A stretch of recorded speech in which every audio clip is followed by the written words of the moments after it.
We're absolutely delighted to have Tim Dubois with us today. Tim is a true OSU cowboy with both a bachelor and a master's degrees in accounting.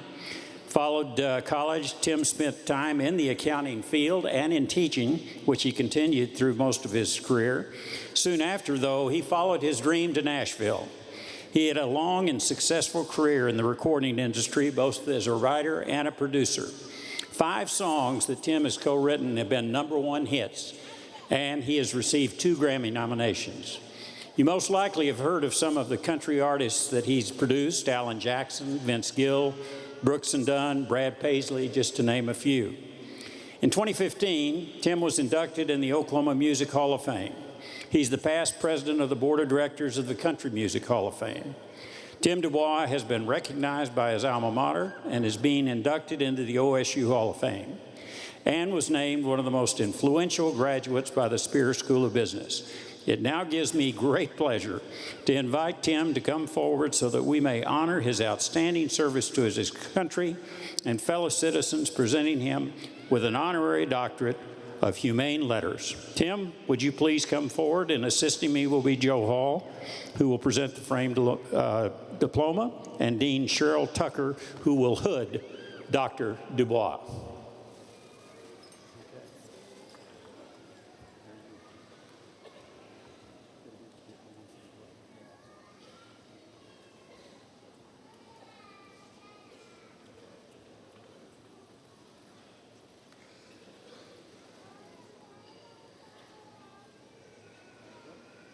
Tim Dubois.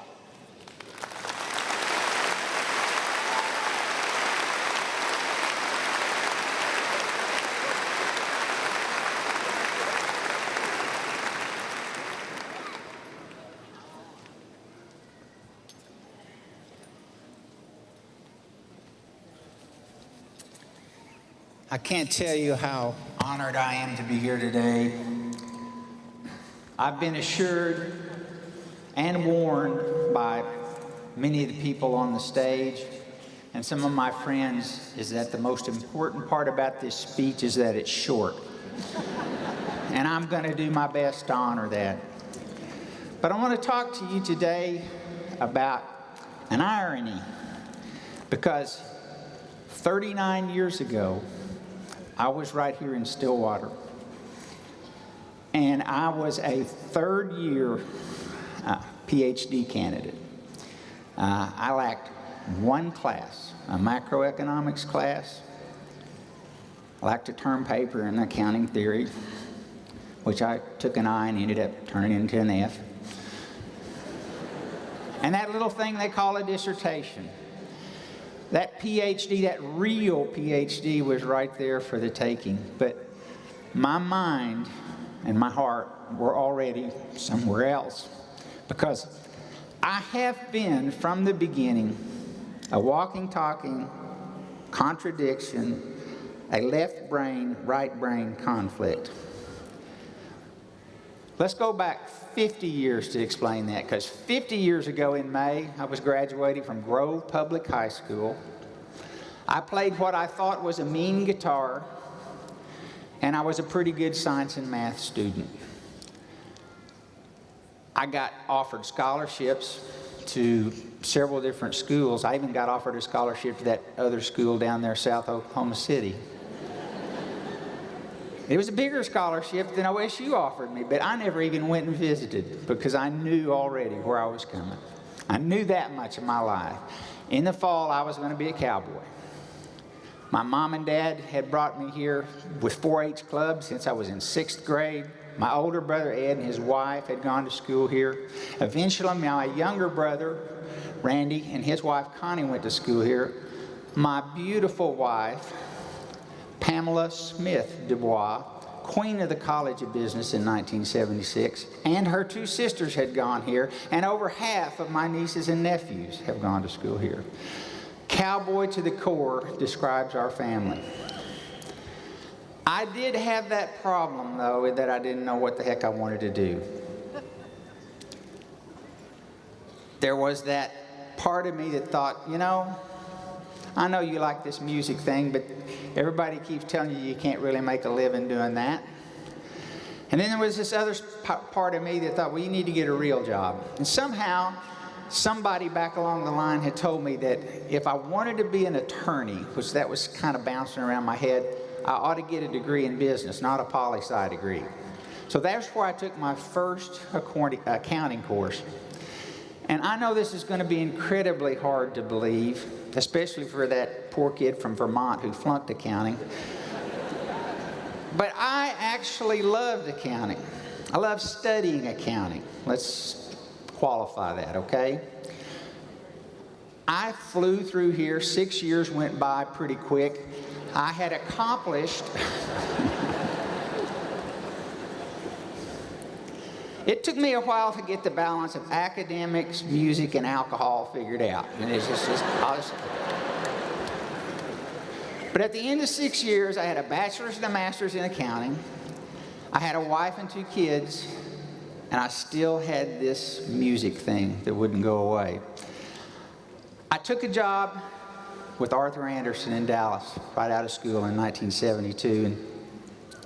And I learned 2 things that were very important to me in life. First of all, I learned that liking to study accounting did not necessarily translate into liking to do accounting. They stuck me in an audit position that I learned to hate very, very quickly. The other important thing that happened in Dallas was I discovered a new kind of music. I kind of knew about it, but I hadn't really been. I grew up a rocker.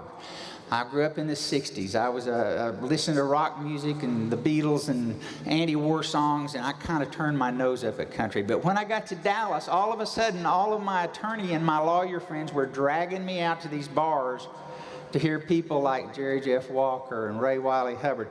These are the guys that followed in the footsteps of some names you know, like Cross Canadian Ragweed and Stoney LaRue and people like that. That was the start and the birth of what became red dirt music, which Oklahoma State has played a huge part in, made many, many contributions. And in that music, I found something that really stimulated me as a writer again. So as quickly as I could, I moved from Arthur Anderson to the Federal Reserve System, which was going from a full-time job to a part-time job. Don't tell anybody in the federal government I said that, but it really was. And all of a sudden, I had more time on my hands to play guitar. And I kept playing, and I kept getting what I thought was better and better. And then in 1974, I came back here to Oklahoma State to work on a PhD. And in that library right across campus over there, I made the first demos that I took to Nashville. My little brother Randy was here, still playing. We wrote together. There was a guy named Scott Hendricks, who's also in the Alumni Hall of Fame here, and Scott thought he wanted to be a recording engineer, so he helped us make those demos. And in 1975, we carried those demos to Nashville. And much to my surprise, they didn't like them very well.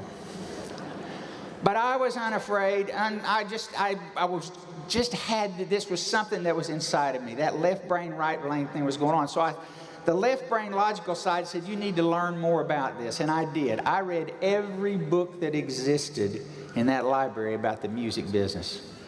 Not just the music side of it, but maybe more importantly, the business side of it. Back then, we didn't have Google, okay? And there weren't but about 14 books in the library about the music business when you get right down to it, about the performance side of it. But all of a sudden, in 1976, on another trip to Nashville, while I was still working on my PhD, somebody started liking my songs, and I got a song cut. And I will never forget, here in Stillwater, over in a little rented house, on South Stanley Street, standing there washing dishes one evening, and I heard the first song that I had ever written on the radio. I dropped the dish. It changed me. I just thought, my God, I've finally done something that somebody cared enough about to write. Now, it was a song called, I'm sure you all remember this, it was a song called A Good Old-Fashioned Saturday Night Honky Tonk Barroom Brawl. Well, I thought it was going to be number 1, and it ended up going to number 42. But that I took as a sign. And the next time I was in Nashville, I walked into UT that had a day school, a night school for adult education there. I didn't have a resume, I didn't have an appointment, I just walked in and asked to talk to the head of the accounting department. And I told him I'm a PhD candidate at Oklahoma State, I'm about to finish up my coursework. I'm thinking maybe I might want to come to Nashville, I love the city. I didn't mention the songwriting thing. Didn't want to confuse things, you know, just stuck to the accounting. Well, lo and behold, and I got back home. He just took my name on a piece of paper and a phone number. I got back home, and about 4 or 5 weeks later, the phone rang, and it was that guy, Charles Rowland. He said, you know, I had a guy hired to start here this June, and he just backed out on me. I couldn't remember when you were going to finish up, but is there any chance that you would take that job? Would you be interested in that? Now, what more of a sign from God could you want, really? I just immediately knew that's what I had to do. The left brain, right brain, all of a sudden the right brain creative side took over, and the next morning I was talking to my committee and saying, I'm going to take a 2-year leave of absence from the PhD program. After much arm twisting and trying to get them to get me to stay, I went ahead anyway, and I left. I took a 2-year leave thinking, man, I'll be rich and famous for 2 years, or I'll come back home, finish up that degree, learn to smoke a pipe, and be a very happy college professor. But 2 years went by, and I didn't get rich and famous. In fact, I almost came back here. I'd gotten a couple songs cut. In fact, I think I had 3 or 4 songs cut, but they were all singles. And if you added the money from all of them together, it didn't probably add up to $1,000. But I told a friend of mine I was going back, and he said, why did you just ask for a 2-year leave of absence? Why didn't you ask for 3? And I said, well, I don't know. 2 just seemed like that was sort of the right thing to do. He said, I think you should ask for 3. So I called my committee up, and by that point in time, I think they'd pretty well given up on me. And they said, yeah, you can have another year. And in that next year, I got 3 #1 singles. I wrote what became the anthem for divorced men all over America. The song that my mother loved so much. She got the gold mine, I got the shaft.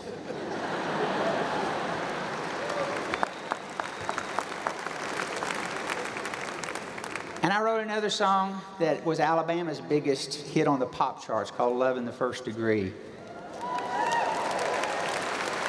And another one that I won't bore you with, but it was written actually driving back and forth between Tulsa and Stillwater before I ever went over there, a song called Midnight Holler, which was #1, but a minor #1. But from there, I got involved in record production, and I put together a group called Restless Heart. The boys were mainly from Oklahoma. We went on to have 4 #1 albums together. I didn't know how to produce records. I just had it in my heart, and I was willing to try it. And then all of a sudden, that left brain side of me kicked in again, and I was out there thinking, well, these guys need a manager. And all of a sudden, I thought, well, I've got a business background. By golly, I can manage. So I did. And I started a company that ended up being the Nashville branch of a big West Coast company called Fitzgerald Hartley. We signed another little known talent from Oklahoma at that point in time named Vince Gill. He became our next client. I had another group called Foster and Lloyd. And again, I found myself going, this seems a little bit too much like work. I'm sensing that this is accounting. So after getting that off the ground, I quit again. And I wanted to go back to writing. And I was getting back to writing, and I got a phone call from a gentleman by the name of Clive Davis. Clive Davis, some of you may recognize that name. He's one of the icons of the music industry. He's the guy who signed Bruce Springsteen. He's the guy who signed Janis Joplin, Whitney Houston, and the list goes on and on and on. I didn't think I wanted to run a record label, but I sure did want to meet Clive Davis because I had read his book years before. And I went to that meeting, and before I knew it, he offered me the chance to open Ariston Nashville. Ariston Nashville was opened in 1989, and in 1990 we put out our first record. It was on a kid named Alan Jackson. Let me give you a little tip. If you ever want to start a record company, find yourself an Alan Jackson. It's a great way to start a company.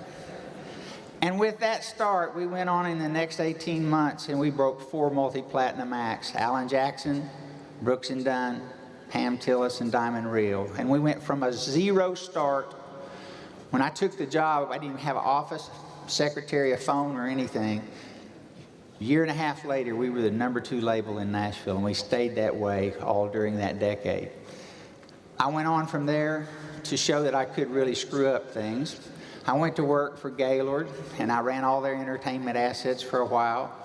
I started a management company and managed a young guitar player from Australia by the name of Keith Urban. Now notice I said I managed him when it didn't make any difference who managed him, because I left before he got big, but I did help him get started. And then I started another record company called Universal South, where our biggest claim to fame is we gave Cross Canadian Ragweed their first record label. That's our claim to fame there. From that, after 5 years, I went back into management, was involved there for a few years, and then went back to my love of teaching, and I went to Vanderbilt.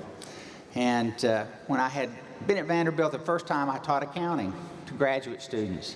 Second time at Vanderbilt, I was teaching entrepreneurship in the music industry. It was a lot more fun. My point today is to tell you, you may think you have your life figured out. You may have a vision of where you think this all goes. But I assure you, your imagination is not big enough. You can't imagine the opportunities and the doors that are going to open for you as you go through your life. Don't be afraid to stick your head in that door. You've got a background, you've got a degree from a great college, you've got a set of tools that you're taking with you as you go from here. And you just got to believe in yourself and have that faith. But maybe more importantly, you have to believe in the people that are there with you. If I have a talent, it's in picking great partners. I'm picking the people that I work with and then believing in with them. I'm going to leave you today with what some of my people that I work with call Tim's rules, okay? And they're short and they go by fast. The first one is work hard, be honest, and don't get greedy.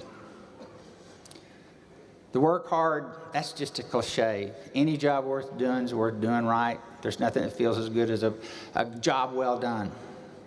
The be honest part seems obvious, but just remember, it's so much easier to keep your story straight if you tell the truth. The third thing, don't get greedy. That's not about money, folks. It's about money, love, power, and fame. Don't get impatient and don't get greedy. My second rule is people will almost always live up to or down to your expectations. When you're working with your fellow workers, when you're working with your boss, when you're eventually the boss, that's a very important lesson. People can read your expectations in the way you treat them. You don't have to tell them your expectations, and they will try to meet them. Always try to hire great people, or pick good partners, or pick good friends, and then empower them. Make a part of your success being the one that helps them. Rule number 4 is, I will love you and support you, but I will not carry you. You don't need freeloaders in your life, okay? Support the people around you, but you don't need to enable and you don't need to carry. Number 6, don't be critical of yourself. There's plenty of people standing in line, eager to do that. Nobody looks at your mistakes any harder than you look at them. They don't really care. They get over them really fast. Number 7 has to do with the fact that we're living in a crazy time right now where the world is changing incredibly fast. And I always remember being called an expert in anything only means you used to know how to do it, because it changes so fast. The 8th one is believe that there is an unlimited amount of growth and good in all of us, and be an empowerer, someone who helps that growth take place. And number 9, which I think is the most important Tim's rule, Whenever possible, refuse to work with jerks. Now, when I give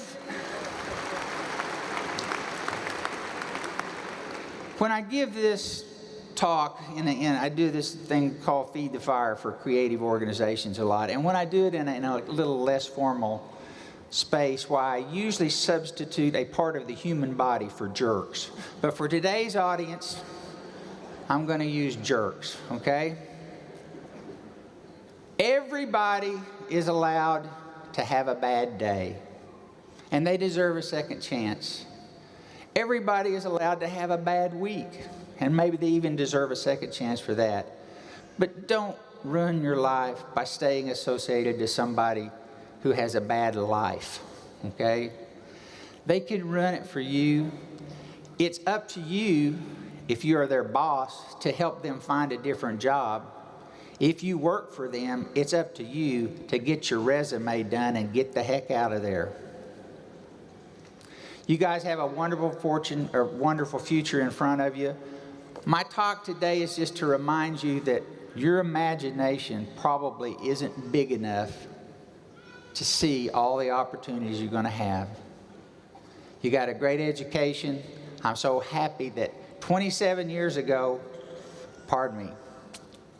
39 years ago, I walked out of here and came back to get this honorary degree today.